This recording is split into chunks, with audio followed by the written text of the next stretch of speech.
Wow, it was not that long ago that I made my Incredibles theory, but I must say, it was probably one of my favorite theories to make. I had the perfect music and effects for it, and that's primarily why it's one of my favorite videos. But even though I've done a lot of Part 2 videos recently, I really want to take a good look at this one again. And no, I'm not talking about the part to do with Syndrome being a superhero, I'm talking about the massive mind blow I dropped at the very end. Watch that video immediately if you haven't yet, and then return to this one, because I'm about to present more evidence for the theory that Syndrome's island was the sole result of a methodical hijacking.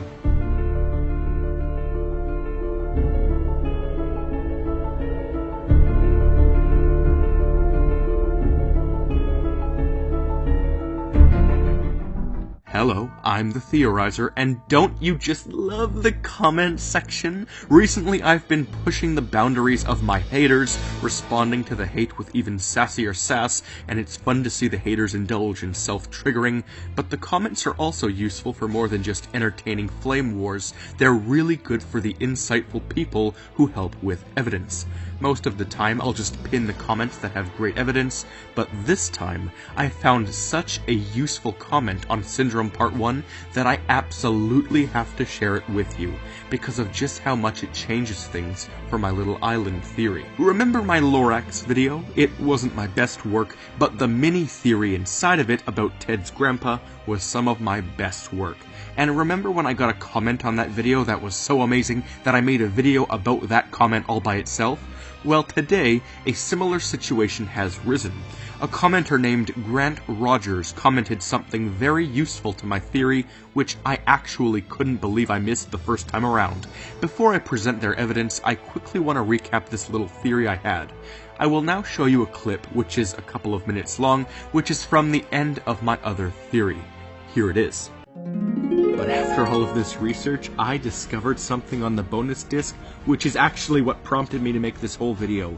It 100% confirms the theory that Buddy had the government's files, but does not mean that he was working with them. It also proves that Buddy's mother may be Psychwave. Do you want to have an epic mind blow? Well, get a load of this. The bonus disc explains that various heroes formed groups. One in particular is known as the Phantasmics. It has Macro Burst, Plasma Bolt, and it did have Geyser Beam until Everseer took over his position. But there's one final member to this team. You guessed it, Psychwave. And you will not believe where their headquarters are located. They are located on a secret mid-ocean island. Sound familiar? My theory is that when Syndrome killed his parents, he discovered their information on the secret base, which he then took power of, giving him all of the information on the NSA. This funded his plans, let him build inventions, and pursue a life in supervillainy. Notice the order in which the supers are eliminated. First, it's Universal Man, which would make sense if it was someone close to him. Then, Psychwave, someone he'd also be close to. And how on earth could he defeat a freaking psychic? Unless he inherited some of her power, that is. The next one is Everseer, the next person on the team of the Phantasmics. Then another on the team. It just keeps going, and it all makes sense. Thanks to the bonus disc, I blew my own mind into infinitesimal smithereens when I figured this out. But then came this comment. Grant Rogers pointed out how Geyser Beam was found dead in the cave, but that he somehow knew the password Kronos. Everybody, to this day, seemed to be confused as to how Geyser Beam knew the password. Even on the wiki, all it says is that he got it through an unknown method. But now, more than ever, is it completely transparent. Geyser Beam was one of the original members on the team of the Phantasmics, before Everseer, of course, took over his position as leader, but if he originally was on the team, he'd know about their computer's password. For some reason, Geyser Beam was kicked out by Everseer, but more on that in a second. Grant Rogers also goes on about how Geyser Beam wrote Kronos onto the cave walls because he learned about Syndrome's plans from the hijacked computer and left the password there for other supers to find when they inevitably became threatened by Buddy. Grant also mentions that Buddy kept the password on the wall along with Geyser Beam's corpse just so that he could recapture Mr. Incredible and other supers after they learned the truth. Now that is serious psychological manipulation and misanthropy, and it makes sense. Syndrome didn't even check behind the bones, and look at Mirage. She didn't second-guess the grunt after Mr. Incredible moved the tiki statue, but apparently a minor little beeper sets off hundreds of sticky balls. But how did Gazerbeam get there? Let's see.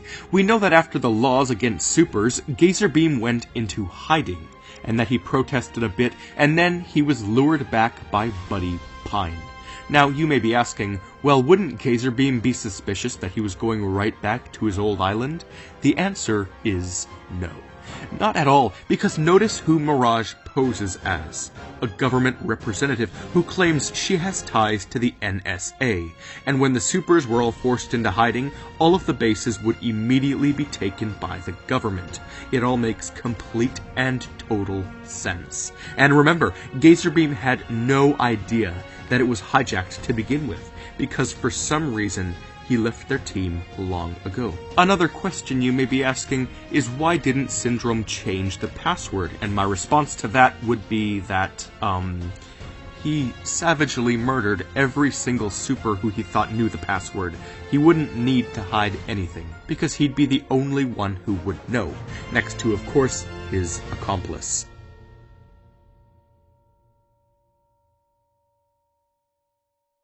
And the reason Syndrome knew the password in the first place is because, again, of the parents he had torn to shreds. As commenter Sir Kixalot pointed out, the symbolism between the Greek titan Kronos and my theory on Syndrome are quite similar.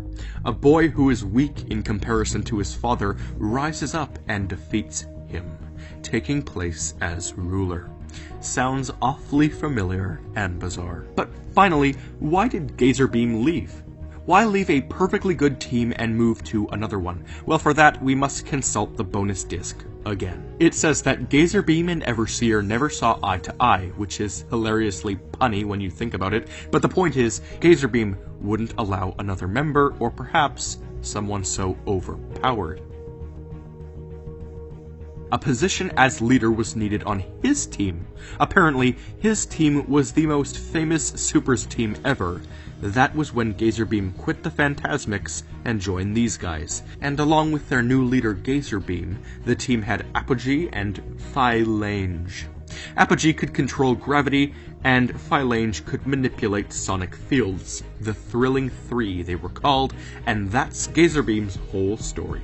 But it's a good one. And I mean, look at Nomanison Island, just look at it. Even down to the underwater entrance, this island looks a lot like a superhero hideout. It doesn't really give off an evil vibe until we learn the truth about Syndrome. These clues, they're all just too perfect.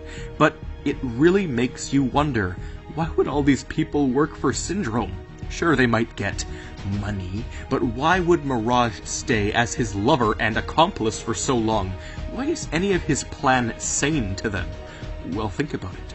Syndrome already did develop artificial intelligence capable of feeling, which he spread throughout all parts of the island, and even gave his planes literal life with robots who controlled them. AI.